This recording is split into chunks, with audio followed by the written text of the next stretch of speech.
नमस्कार दोस्तों, एक और बहुत बढ़िया क्वेश्चन आपके लिए स्टैंडर्ड कॉस्टिंग का, जिसके अंदर हम करेंगे मटेरियल वेरिएंस। आइए देखते हैं क्वेश्चन नंबर 3। इससे पहले की जो वीडियोस बन चुकी हैं प्रैक्टिकल की और इसके फार्मूलाज़ की, वो देख लीजिए, बेहद ज़रूरी है। क्वेश्चन 3 देख लेते हैं। कैलकुलेट मटेरियल वेरिएंसेस, जितने भी हैं सारे आपको इन्फॉर्मेशन दी है। ये आपका स्टैंडर्ड है और ये आपका एक्चुअल वाला है। 3 मटेरियल इसके अंदर है हमारे पास और इनकी क्वांटिटी दे रखी है, इनका पर यूनिट का रेट दे रखा है और मल्टीप्लाई करके टोटल अमाउंट दे रखा है। इस वाले कॉलम की ज़रूरत भी नहीं थी क्योंकि मल्टीप्लाई तो हम कर ही सकते हैं, हमें आता है मल्टीप्लाई करना, लेकिन फिर भी इसने दे दिया है, कोई बात नहीं। आइए देखते हैं, बहुत ही आसान तरीके से हम इसको करने वाले हैं। देखिए, तो हम बस यही वाली जो टेबल है ना, इसी को हम दोनों के लिए बना लेते हैं, स्टैंडर्ड के लिए और एक्चुअल के लिए। आप जानते हैं फॉर्मेट क्या है। स्टैंडर्ड के लिए हम ले लेंगे क्वांटिटी, प्राइस और इनका multiplication value. Same quantity, price और इनका मल्टीप्लिकेशन करके वैल्यू, एक्चुअल डाटा।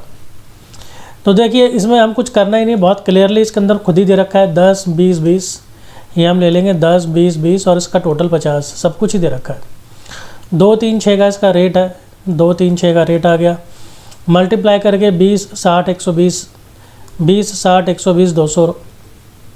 एक्चुअल में बात करें 5, 10, 15, आपका 5, 10, 15 और इसका टोटल 30, ये भी आपको दे रखा है। फिर 3, 6, 5 इसका रेट है, ये इसका रेट आ गया जी 3, 6, 5। मल्टीप्लाई करके 15, 60, 75, आपका 15, 60, 75 और इसका टोटल 150, ये सब आ गया। तो देखिए, इतना सारा तो जो 90% टेबल थी वो आपकी वैसे ही पूरी हो गई। अब हमने सिर्फ इसमें कैलकुलेट करना होगा रिवाइज्ड स्टैंडर्ड क्वांटिटी। क्यों कैलकुलेट करना होगा? जी हाँ, क्योंकि इसके अंदर एक से ज़्यादा मटेरियल है, तो इसलिए हमें इसे कैलकुलेट करना पड़ेगा मिक्स वेरिएंस और यील्ड वेरिएंस के लिए। चलिए देखते हैं ये रिवाइज्ड स्टैंडर्ड क्वांटिटी कैसे कैलकुलेट होगी। सिंपल सा फार्मूला है कि आप एक्चुअल वाले की टोटल क्वांटिटी ऊपर रखेंगे। एक्चुअल वाले की क्वांटिटी का टोटल ये रहा 30, इसे आप ऊपर रखेंगे। टोटल क्वांटिटी स्टैंडर्ड वाले की टोटल क्वांटिटी को नीचे रखेंगे। स्टैंडर्ड वाले की टोटल क्वांटिटी 50 को आप नीचे रखेंगे। देखिए 30/50, 30/50 और 30/50, इस तरीके से आप इसको रखेंगे। अब सिर्फ जो स्टैंडर्ड क्वांटिटी है खुद की, अब वो ले लेंगे 10, 20, 20। तो ये 10, 20 और ये 20, इसे सॉल्व करेंगे, ये आपको मिल जाएगा 6 यूनिट, 12 यूनिट और 12 यूनिट। वो 6 यूनिट, 12 यूनिट, 12 यूनिट आपका ये आ गया और इसका टोटल आ गया 30 यूनिट। और आप जानते हैं ये सेम टोटल होना चाहिए। अगर ये फ्रैक्शन में आ रहा हो तो फ्रैक्शन को भी एडजस्ट कर लीजिए, पॉइंट में ठीक से एडजस्ट कर लीजिए ताकि टोटल सेम बन जाए।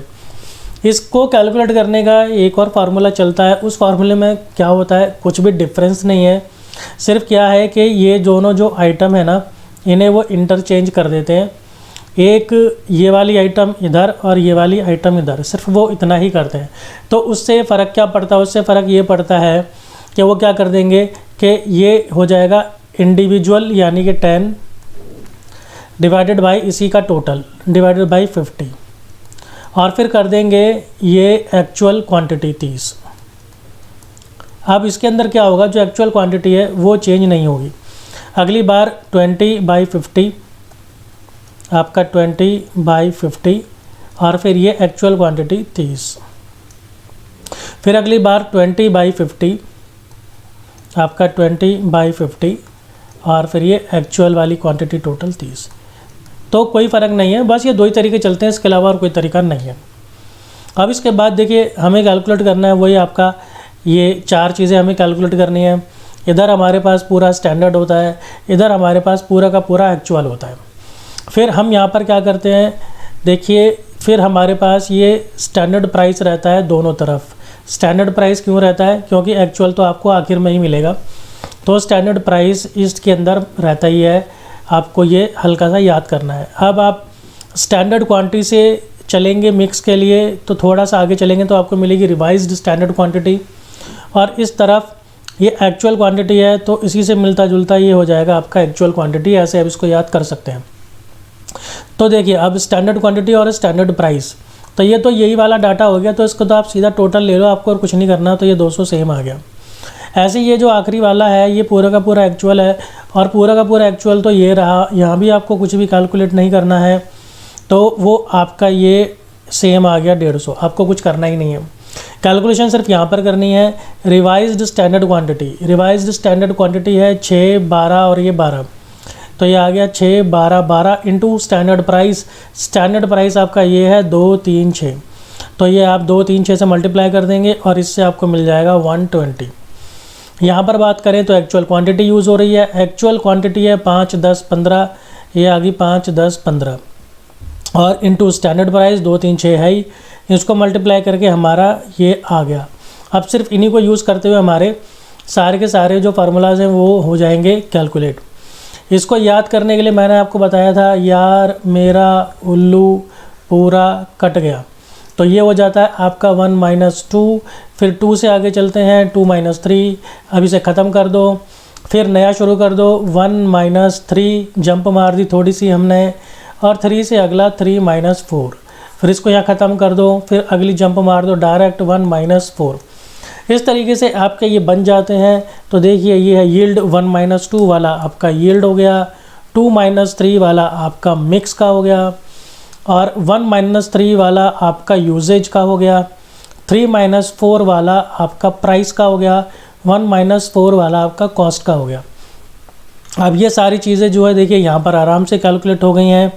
1 - 2, 2 - 3, हम इसमें यूज़ करेंगे सिर्फ इनके टोटल, जो टोटल हमने ऊपर कैलकुलेट किए थे सेकंड छोटी वाली टेबल में। अब जो आंसर पॉजिटिव में आएगा उसे हम कह देंगे फेवरेबल, जो आंसर नेगेटिव में आएगा उसे हम कह देंगे एडवर्स। तो इस तरीके से यहाँ पर सॉल्व होता है। अब आप इसे चेक भी कर सकते हैं। किस तरीके से आप इसको चेक कर सकते हैं, देखिए आपको पता होना चाहिए, जैसे मैंने थ्योरी वाली वीडियो में बताया था, तो वहाँ पर आपको डिटेल में बता रखा है। तो क्या होता है कि इन दोनों का जो टोटल होता है ना वो ये वाला होता है। तो देखिए हम करके देखते हैं। देखिए 70 पॉजिटिव है, नेगेटिव है 20, तो इससे आपको क्या मिल गया, इससे आपको मिल गया 50, यानी कि ये आपका चेक हो गया कि ये एकदम सही है। फिर इसी तरीके से कि ये जो होता है आपका यूजेज वाला, ये यूजेज वाला इसका और इसका टोटल होता है।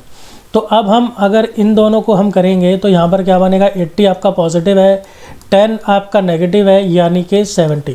तो देखिए ये 70 आपका बन रहा है, यानी कि आपने जो कैलकुलेशन की है वो एकदम सही है।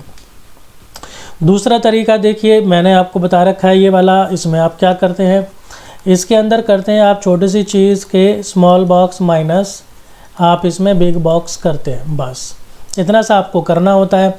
अब इसके लिए मैंने देखिए इससे पिछली वाली वीडियो में भी बता रखा है, तो मैं सिर्फ फार्मूला आपको यहाँ पे बता देता हूँ दोबारा कि सपोज़ अगर आपको मिक्स वाला निकालना है, तो अब मिक्स वाला आप कैसे निकालेंगे, मिक्स वाला हमें ये निकालना है। तो इसके लिए क्या करेंगे, इसका बड़ा वाला बॉक्स कौन सा हो जाएगा, ये जिसमें ये आता है, छोटा वाला बॉक्स हो जाएगा इसका ये वाला जिसमें ये नहीं आता है। तो हमें करना है small box minus big box. तो स्मॉल बॉक्स क्या हो जाएगा, SP इंटू RSQ। देखिए SP इंटू RSQ ये कर लेंगे। फिर माइनस करना है आपने बिग बॉक्स, बिग बॉक्स है बड़े वाला, इसको हम क्या करेंगे SP इंटू आपका AQ। तो ये हो गया आपका फॉर्मूला बन गया। अब इसी को क्या करो, हमारे में कितने मटेरियल हैं, हमारे में कितने मटेरियल हैं, 3 हैं। अब आप इसे कैलकुलेट कर लो, A के लिए, B के लिए और C के लिए। ये आप तीनों को कैलकुलेट कर लो, ये इनके आ जाएंगे। फिर आप इन तीनों को प्लस कर देना, तो वो आपका आ जाएगा मिक्स। और ये मिक्स वाला वही आएगा जैसे ये जो आपका ये 10 आ रहा होगा नेगेटिव वाला, ये वाला। तो दोस्तों ये क्वेश्चन था आपका नंबर 3। उम्मीद करता हूँ समझ में आया होगा। कोई दिक्कत है तो बात कीजिए, वीडियोस बार बार देखिए, इससे बाहर कुछ भी नहीं है।